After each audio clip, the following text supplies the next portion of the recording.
Hang on to your seat, baby, cause this one's a screamer.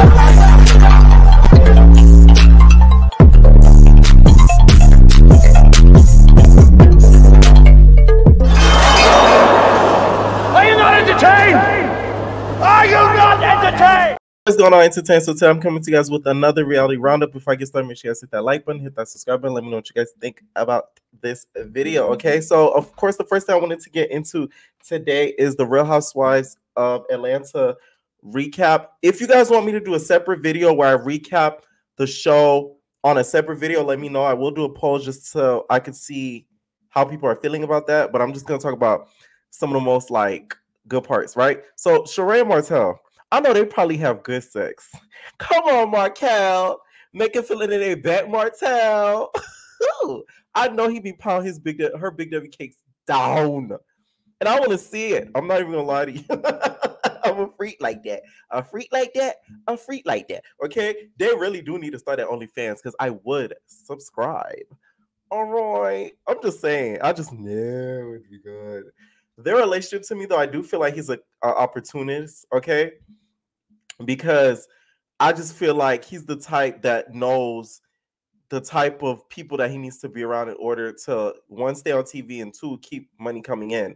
Okay, like that lady off Real Housewives of Atlanta said, she was just like, Todd knows how to swerve, remember? He knows how to swerve. Martel knows how to swerve. That's what it's giving to me. Sorry, Sheree. She just doesn't know how to pick up. It was cute really seeing Marlo and her boys. The fact that she's still taking care of them, that's very admirable of her, even though, you know, I'm not too here for Marlo and her antics, but it is admirable that she is still being a great mom to those kids, especially with their mom not being in their lives, right? So that little scene that they had when that life coach came in and everything, that was really, really cute that they had that during the show. So we get introduced to Courtney. It's a lady named Courtney. Now, this is what I'm getting from what happened to it, right? So this is Sheree's friend, right? That scene with Sanya and Sheree and her coming in, you can tell Sheree trained this lady, Courtney, like, oh, okay, you will come on this show. This is the people you need to come for. This is the people you need to, you know, align with. Get at Candy. She did this to you, blah, blah, blah, right? So she's claiming that Candy's going around saying that, basically asking about her. But what I got from what people are saying, like on social media, is that basically, I guess when they were casting Courtney from the show, they asked her, they said, who do you know on the cast? And I guess she brought up Candy's name, like, oh, me and Candy are friends or something like that. So Candy probably got told by the producers, oh, you know Courtney? She said, that's your friend. So Candy, doing her due diligence, she called around and asked around and said, who's Courtney? Courtney who? Courtney, huh? So they're making it seem, she's making it seem like Candy just has all the free time in her life, which we know Candy doesn't. Shout out to Candy, okay, because she's almost an EGOT. How about that one? Yeah. Oh, y'all be making, oh, you're such a Candy D right. Good. Too bad. Too freaking bad. Okay, she's almost an EGOT. Not a lot of people can really say that. So to me, she's doing her big one in life, and that's why people are mad. So that's what really happened in that whole situation. Also, if y'all want to know more, of course, check out Candy's Speak on It, because that's where you really get the breakdown and everything. So shout out to her for doing that, because that's smart of her covering her ass and doing that Speak on It. So that's what happened in that whole storyline. But Courtney's trying to make it seem like Candy's just calling around about her for no reason, which is stupid. To me, she comes across as somebody that would have made a good housewife had she not came on that type of tip, because she doesn't seem too overly dramatic. I will say that. So we get to Sanya's disrespectful family. Her family disrespectful. I'm so disrespectful. Her family's disrespectful. The sister, mind you, the sister's living, I think is living with her, right? Basically was like, oh, when the kids come, and then when they're playing around, and then when they're about to have dinner, you tell the kids, hey, y'all want to go outside? Like, the way that she called Sanya out in front of her family, it couldn't have been me. And her house too, It was too disrespectful to me. And I feel like she low-key did that to sort of like embarrass her. To me, the sister comes across as somebody who's jealous of her and her success. I really peep it. I really do. And it's not good, like at all. So I'm side-eyeing the sister. And why she got a confessional? Huh? That was odd to me. Because that means she's probably gonna play a big storyline in the season. So then next thing you know, we get Courtney versus Candy. Now this to me was funny. I'm sorry. When Candy gets mad, it's a little part of me that does laugh. Even though I like Candy, it's kind of funny seeing her mad because we don't see her mad often. So when we do, it's a little bit funny. So she's just like, I heard that you were calling around this Courtney. You were calling around telling people that like you know me. You're calling around asking people about me, like saying that I said that we're friends. I never said that we're friends. Like, what? What are you saying? Like, no, we're cool. Like she was bucking up at her like a chicken. She was clucking at her, like you were clucking at her. So I kind of see why Candy was feeling some type of way because Candy was like, Candy pursed her lips. Candy said, "You gonna stop bucking up at me? Okay? What's all this energy? What's all this energy?" And she's like, "Ain't no energy. There's no energy." And like you were bucking up at her like you was a damn cock in the middle of a farm. Okay, you bucking. All right. So it's like when Sydney was talking to Naya off of Love and Hip Hop, and she was like, it was giving that. So Candy just snapped. She's like, "Oh, I'm for the hunt about this bitch. I'm for the head about this bitch." Candy, you might have a big forehead, but Courtney looks like she have long arms. By the time you get ready to go boop, Courtney looks like she about to bop and kick you upside your head. So you might not want to headbutt her. That might be the wrong decision. Okay, so then also it ends up with Kenya telling Martel tried to slide in her DMs, right? And then also Manetta said that she heard that, Martel been, having dating around people in Atlanta and stuff like that. Which I'm happy Manietta's finally stepping it up as a housewife. I hate how people are like, "Oh, why is she talking?" Blah blah. Last season y'all complained when she wasn't in no mess, and now that she's in it, y'all complaining. So pick one. I'm just saying. And I feel like Martel wants Kenya's Big Debbie Cakes. That's just me. She looks a little bit like his ex-wife, and I think he wants to D her down hard. That's just what I see from it. I think he really wants Kenya low key. He just don't admit it. Because Kenya's feisty. Kenya looks good. Kenya is that girl. So I think he wants some of them Debbie Cakes. This was a great premiere episode. The right amount of like information we needed that we should expect throughout the season. So they really did good with that one. They really did them a big one. So let's talk Razor Blade. Okay, Razor behavior. Oh, before we get to Razor Blade, Kim and Croy apparently are getting a divorce. They just announced that they're getting a divorce now today, which to me kind of signifies that she's probably going to be back on Atlanta Housewives. Kim to me is very calculated, and I feel like she probably filmed that scene this season with Sheree, so that way she'll have like an entrance in to next season because Sheree's probably going to introduce her again. Okay, so she filed for divorce and basically wants to get back her maiden name, which to me, if somebody wants to go back to their maiden name, that means y'all divorce is bad. Because some people just keep last name, right? AKA Larsa Pimpin. So she wants to go back to her maiden name and also wants primary custody and wants spousal support, which I'm like, she wants primary physical custody and wants joint legal custody and wants spousal support. Apparently, they've been having like financial issues. So how are you going to get spousal support? Probably knowing his financial situation. He might not be able to afford it. We're going to have this man out here in the streets. That's messed up, Kim. But do I want to see her back on Atlanta Housewives? No, because last time you went on there, they ran you off like you was a damn chicken. So why would I want to see you again when they could easily do the same thing again and kind of run you off? Like that to me is pointless. So hopefully she doesn't come back. Maybe they might give her own spinoff because y'all know they give her spinoffs just because. I wouldn't be surprised if they did. So yeah. Also, because of the episode last night, there was a lot of shade during the Twitter spheres and on the Twitter spheres. And Sheree tweets, community service, community property. You should know, former community puss. And then Candy says, you sure be going hard for somebody who's been giving heart to everybody. But go off, sis. Candy ate that. Sorry, Sheree. Because at the end of the day, this whole community puss thing, making it seem like Candy was the HO.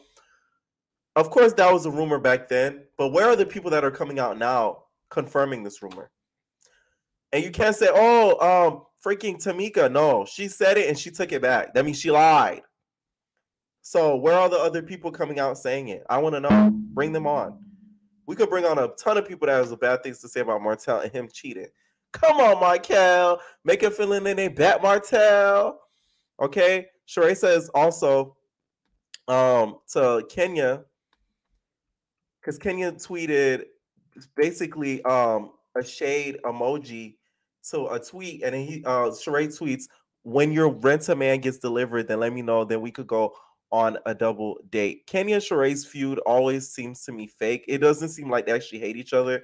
It just seems to me that they're doing it in order to make the show a little bit more interesting so we can have more conflict to sort of follow. I feel like out of the show, they talk probably often, which I know that they do because they've kind of said it. So when they beef, I always kind of like roll my eyes at it because I don't think that's real, like at all. So the Candy thing, I think that's real. I think Sheree and Marlo genuinely hate and are jealous of Candy. And that's just facts.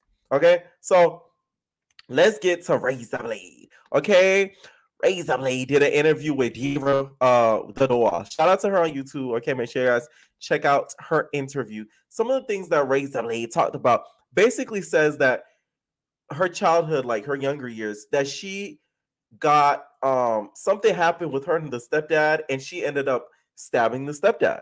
Okay, she shanked him. I'm surprised she wasn't closer with Kat after, you know, they have that in common.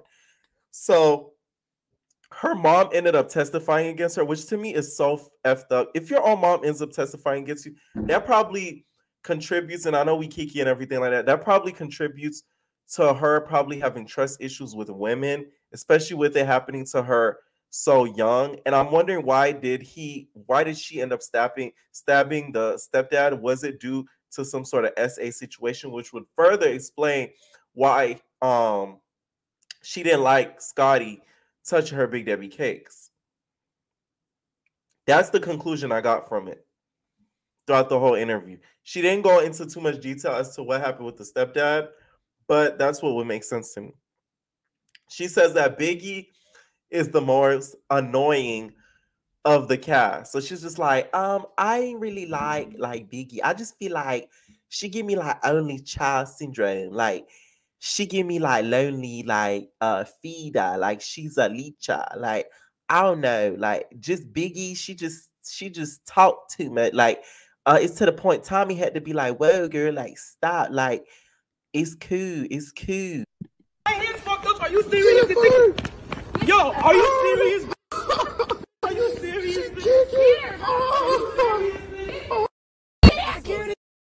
My hands fucked up. Are you serious? Yo, are you serious?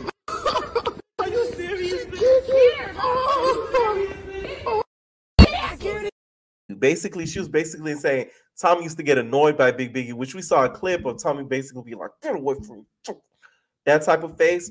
So I don't think she's lying about that. Do I think Big Biggie was the most annoying? Yes, but that's what we like about her. That's why we need her on TV. She gives good television. That's the Aggie sister that nobody wants, right? And then Dira points out something very good, because on the outro of Razor Blade, we see, because I went back, we see another angle of her versus Scotty on that bus, and she popped the heck out of Scotty with the body. Okay, she turned Scotty with the body. It looked like she got her a naughty. That's what it was giving. I was like, oh. Now Zeus, y'all tricky for that, because y'all showed the side where basically Scotty was looking like she was hitting her, but it looked like she touched Razor Blade. Razor Blade looked like she gave a good cut. So why did you guys do that, Zeus? Were you guys trying to favor the edit more towards Scotty because she's like an OG and you guys like her better, and that's Nat's best friend? But let me find out, Nat, you're in the editing booth saying, no, we're going to show the other angle because Scotty with the body has to redeem herself this season and be like a fighter. Like, I could see Natalie doing that. So, Nat, we need some answers. All right. So, she says they were showing favoritism, which kind of goes hand in hand with what she had to say about Scotty with the body. So, she says that the producers were like 50-50 and that some of them were nice and some were not because they're probably playing favorites. Okay. And then also, she says that Krishan basically went up to her and tried to get to know her. Like, Krishan was like, yeah, bro, like, what's your name, bro? Your name Razor, bro?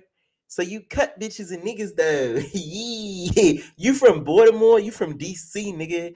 Okay, you know Tommy, nigga. So basically, Krishan actually took the time and got to know her. That's why she felt like she connected with Krishan, which was nice. Because I'm like, that's the side that people kind of don't see from Krishan, especially when it comes to these shows. We don't get to see like a more vulnerable side of her. All we get to see her is sometimes cracking jokes, fighting, and looking stupid.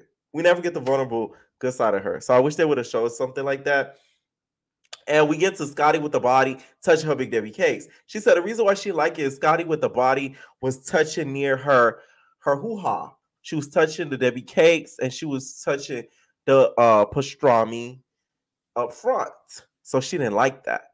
So she said that's why. And also she had a tattoo and Scotty kept trying to, lift up the Big Debbie cakes and start looking. And she knocked her hands off about like 3-4 times, like, hey, stop. You need consent, baby girl. And Scotty wouldn't listen. So she felt like that was like disrespectful.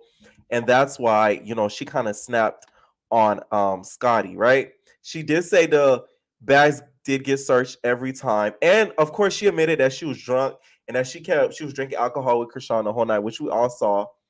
And she said the reason why she didn't snap on Krishan is because Krishan, she may build a connection with Krishan, and Scotty, she never really got to know Scotty, which I'm just like, I really feel like she wasn't drunk. I don't think she would have snapped on Scotty like that, but I kind of see where she was coming from. The interview, though, did show her in a more calm light. She talked about basically the reunion, and she felt like she wanted to portray her own sort of narrative because she felt like the reunion people was going to try to run up on her. Good thing you did that, girl, because Scotty was trying to run up on you. But I feel like you would have handled Scotty, especially from that clip that we saw during that outro, which I didn't even peep until I went back and watched it. So shout out to you, Dira the Door, for pointing that out because that was a really good clip that I missed. Because sometimes with these episodes, you got to go back and watch it 2-3 times over, or else you're gonna miss a lot. Okay, so I'll be make sure to watch it like at least 2 times, right? And then she says that Tommy is her favorite bad girl, her favorite baddie, which that kind of shocked me. But I guess because they're both Gemini, she says. But I would have thought she would have said like Lo or like Krishan. But the fact she said Tommy, I said, oh, we didn't really see her and Tommy like kiki together like that. We've seen them a couple times, but like, yeah. The interview was really, really good. Do I think she should have still went to the reunion? Yes. The reason why I say it is because she could have went to the reunion and still did this interview. I get her point of trying to control her narrative, but she literally gave them the permission to call her pussy, which we know she's not pussy. So her not going to a reunion, it's them going to sit at the reunion. Scotty, looking like the blueberry girl off of Willy Wonka, sitting there being like, she didn't want to come to the chocolate factory. That bitch is soft. So you gave her that inkling and to call you that, which I don't think that was right. I like Razor. She's extremely pretty. Like, to be honest, I think she's another girl such as Lo that's too good for the show. They belong on like a VH1, MTV, Bravo vibes. That's what I think. All right. Also, Natalie wasn't feeling the interview. Okay. So she said, can you please stop tagging me? I get she wasn't there. I understood as a viewer and fans, you guys want to see everyone come to the reunion. We can't make people come if people want to move on. We let them move on. It's that simple. There's millions of people who want to be on the show. We'll figure it out for next season. That's all. That's it, guys. It's all love. Baddies East coming soon. Auditions in DC, nigga. Okay? I'm like, okay, now why you so mad, though? Why you so mad?